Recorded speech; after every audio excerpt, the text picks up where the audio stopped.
Hello there, Steve here in Sydney of the late Gnosis website truebluehealer.com, where in just 20 minutes you can get your divine spark activated and take away physical evidence. And within a week you'll get some vivid messaging dreams, and later on, months later, you'll get an internal mentoring voice. You'll get 2 types of physical signals, and it truly is a sleigh ride through a magic forest. There's no other way I can describe it. I say it a lot. It's because I don't want to give you too much detail, because you can only do this once. Awakening is a one-way trip, and Gnostic is the state you are supposed to be, and if you want to go there, it's well worth it. You're supposed to do it once in your life. You're supposed to do it once every lifetime, but I don't know where you're at, and it's entirely up to your good self to make that judgment.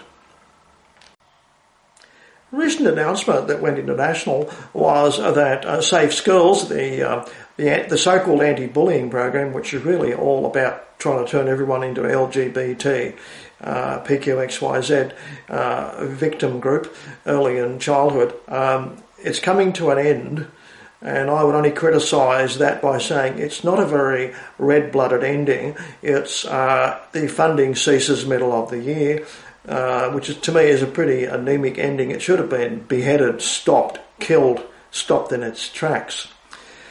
Although it's a welcome move that Safe Schools is not going to go any longer in New South Wales, other states will continue it.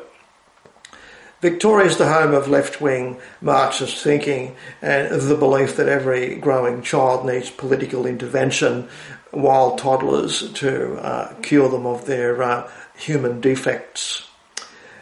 Goodness gracious, it's still a problem besetting us. And Miranda Devine today in the Daily Telegraph writes an article saying there's a couple of other learning module systems in our school systems, including toddlers, where they're encouraged to do acts like letting adults play with their genitals and practice homosexual acts, all the stuff that toddlers need to know about, right? There's a couple of them. And so we're not really out of the woods yet, she's saying, and which has caused me to think about how do we stop hiring, how do we stop employing Marxist school teachers.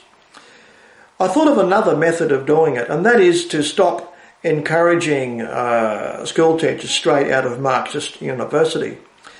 I'm thinking we should start saying, well, to be a school teacher, you've got to be at least 30, so that you're forced to have had a job for nearly 10 years in the real world, where you can realise that the real world doesn't run like a Marxist utopia, and it isn't really anything worth striving for, devoting your whole life to with religious fervour. The problem with school teachers has been that they go to school from, age 5 to 18 or something, then they go to university, and what do? They go straight back to school. They have no real life outside school, so they're really immature school kids at heart with no real life experience. So that's my suggestion. Stop hiring teachers under the age of 30. That's another way to produce non-Marxist teachers, which is, it's like trying to stop weeds in your garden. They never stop popping up. We've got to take some kind of measure to keep Marxism out of our education system, and I'm wondering why none of our major parties, conservative parties, has publicly declared a vigorous war upon Marxist ideology, which is ruining our society. So thorough are the Marxists, so fascinated and so fixated on wanting to introduce utopia, that there's 2 other parallel schemes to Safe Schools still running, and they affect toddlers and they affect people in grade 8 or grade 9 or something. I think that's first year high school. I can't remember. And it's about all the stuff that Jordan Peterson raves on about, gender pronouns and all that stuff, right? It's trying to stop you using words like he and she, which are amazingly useful, I have discovered, for talking to people. wanting to introduce a communist pronoun Z for he or she, that sort of thing, which is what they did in China. A great tribute to Marxism is China, with approximately 100 million dead.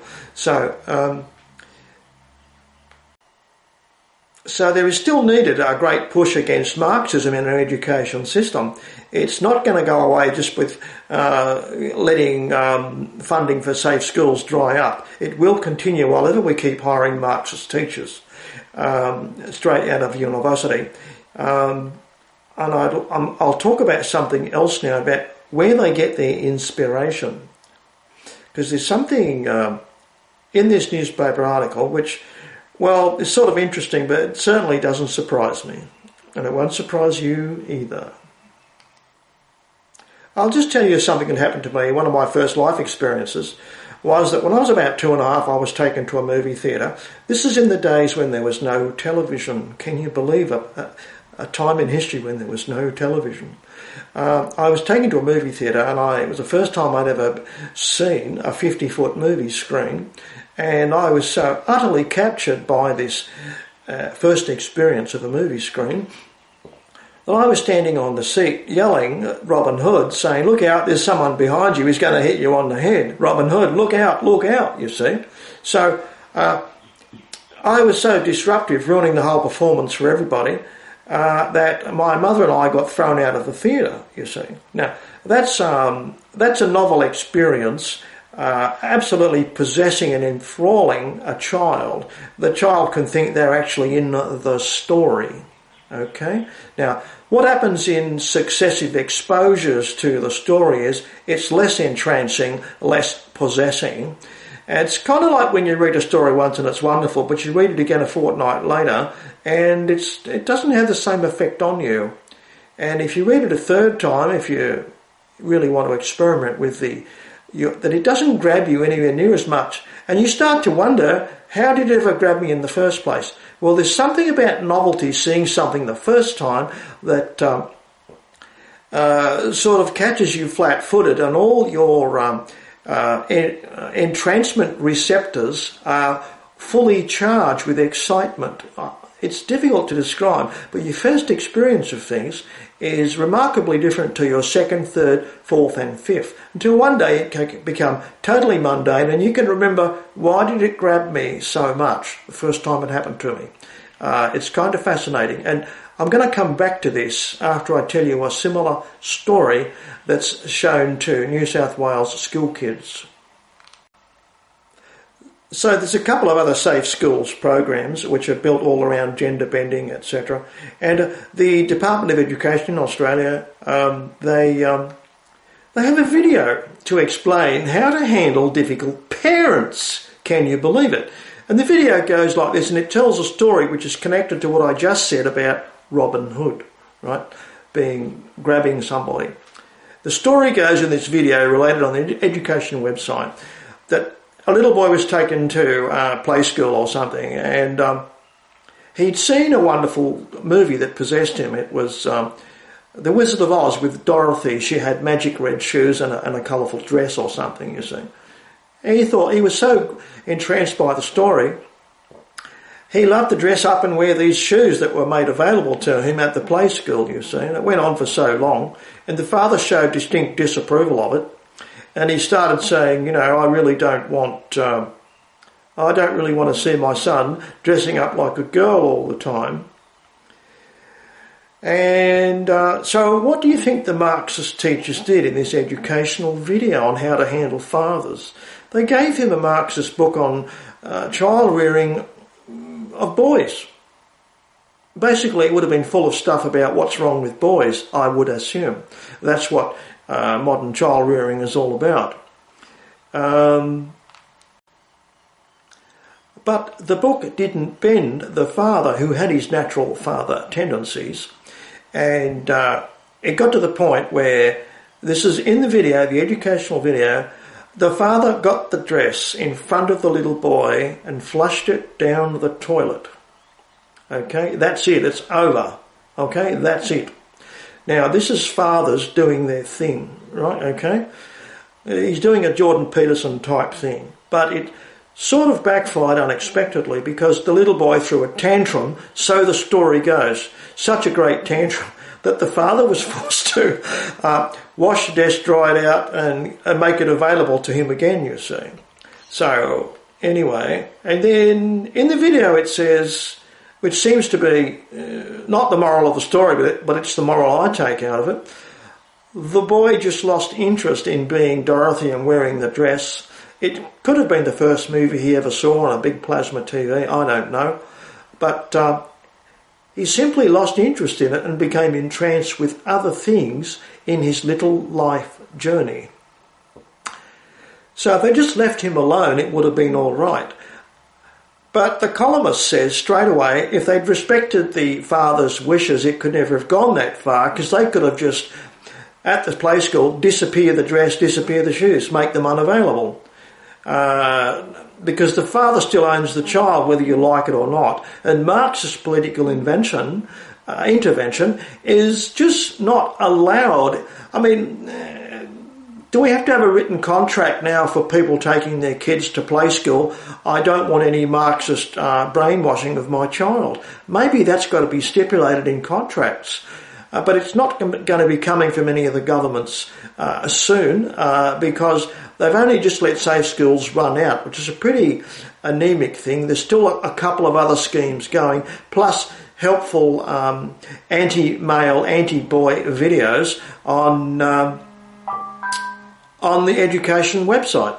So at the same time, I would say, knowing what I know about Marxist teachers, they would have been lining him up for castration because they have them tick little boxes on forms and, well, don't worry, we'll fix it all up. You really want to be a girl? You keep dressing up day after day after day? Right, we know what your problem is. As trained Marxists, we know that you should really be a girl. And you can listen to us because we're all academically trained, beautiful young school teachers, and you're just a 3-4-year-old boy.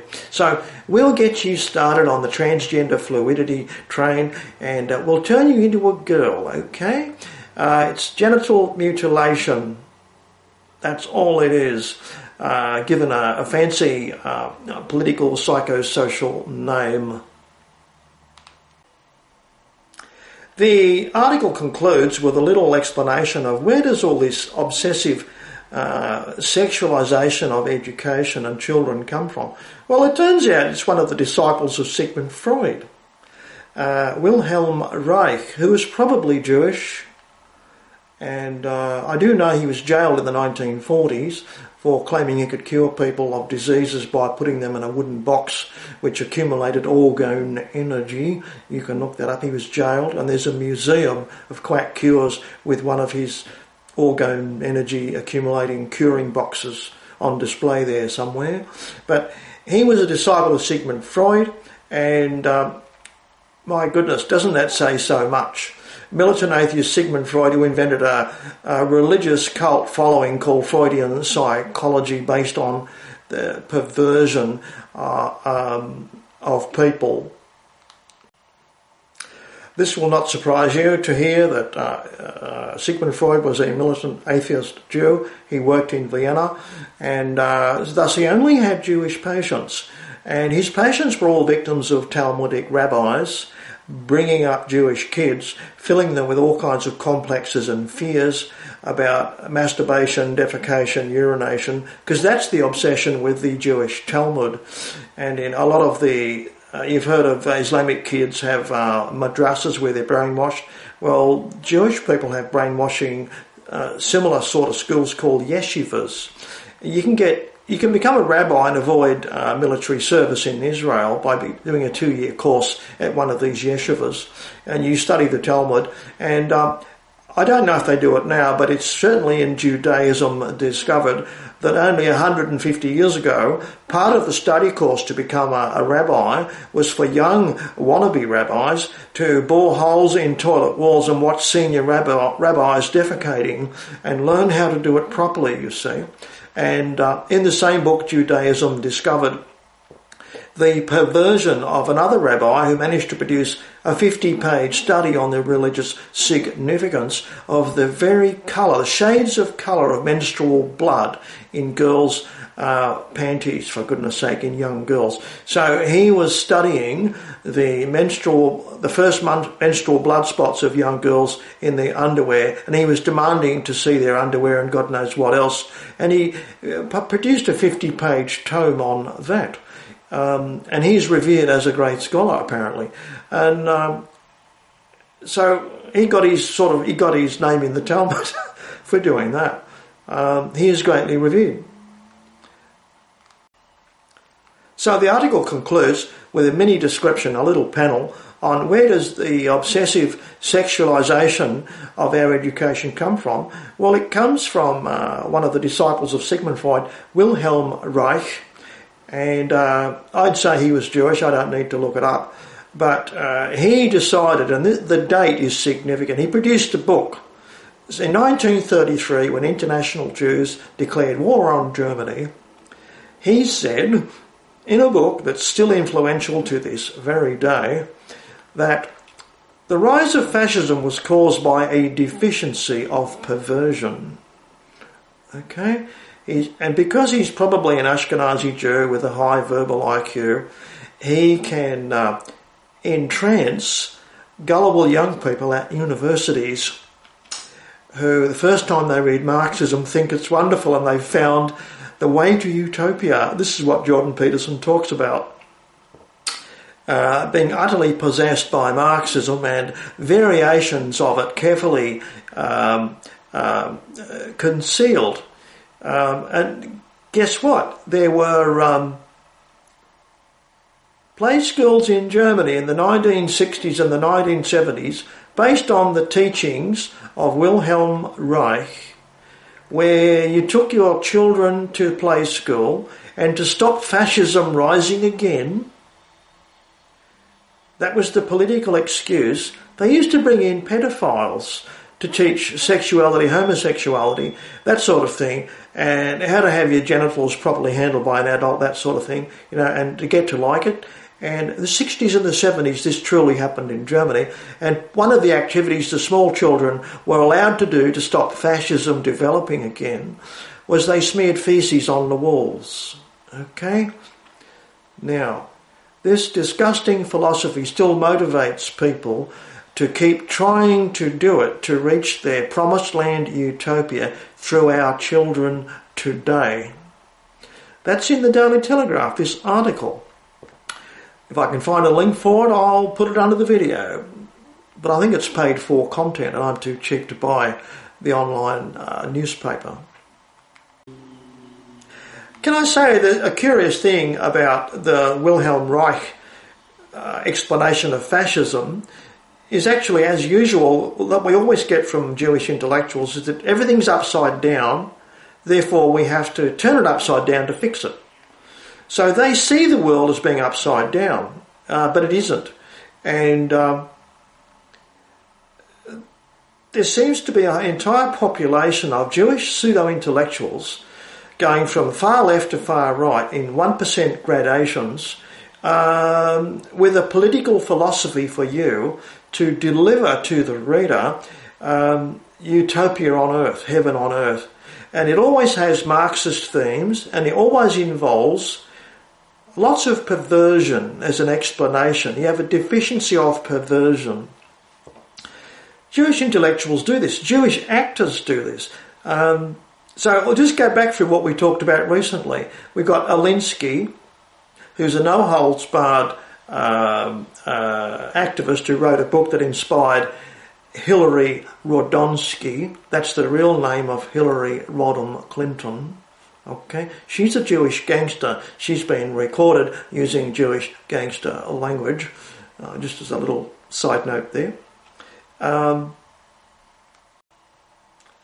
Rhyming with Alinsky is another Jewish intellectual, and his prescription for utopia is obedience-enabled Nazi Germany. Therefore, New South Wales Teachers Federation, one faction, is going to teach disobedience in schools to ward off fascism. The strange fixation with Nazism, fascism, seems to be another theme of Jewish thinking. There are Jewish pornographic films involving people wearing black SS uniforms with barbed wire in the background and that sort of thing. It's really strange. There's even Holocaust comics in Israel. You can get them. So they've got a kind of love-hate thing with Holocaust death and sexual perversion. It's very, very strange. Just looking at Wilhelm Reich's theory, published in 1933, demonising seemingly Germans as being perversion deficient. And that's how they didn't get enough perversion, Jewish perversion, from the Weimar Republic when Bolshevik Jews came in and turned Berlin into the burlesque, which is all brothels, by the way. All the burlesque halls were actually brothels. They didn't tell you that in the film, did they, when you watched Cabaret? That all took place in brothels. That's where the stages were. There wasn't enough of that, according to this high-flying intellectual, Wilhelm Reich, a disciple of Sigmund Freud. 1933, his recipe was more perversion, more filth, because it was all caused by what he calls something like sexual repression, you see. Now this he got all from Sigmund Freud, who only saw Jewish patients. And so what we've had since Sigmund Freud came along and started work in Vienna with Jewish patients only was Jewish sexual hang-ups, Jewish desire to turn the world upside down to produce their version of utopia, which is a hell on earth to everybody else. We've had it propagated through Zionist literature for 100 years. And boy, have we suffered for that, and we are suffering for it to this very day. Got to the point where they running around almost with razor blades wanting to genitally mutilate our children. Pseudo-scientific reasoning, Marxist child up-rearing books and that sort of thing. So Jewish intellectuals and Jewish entertainers all seem to see themselves as social engineers. Did you know this little unknown fact? Indian Bollywood was Jews played a major role in that too, and guess what they did? They managed to offend a whole lot of very conservative Indian people with lewd, lascivious behaviour on screen for its time. And it offended a lot of Indian people, but they're drawn to theatre naturally, their so-called histrionic behaviour, and they always see themselves as having to increase the lascivious behaviour of the population around them, because that's what they all need. They're all suffering repression or something because they're more morally upstanding people and not so perverted. That's just a general comment. That happened in Bollywood in India by Jewish actors and filmmakers. It's happening today.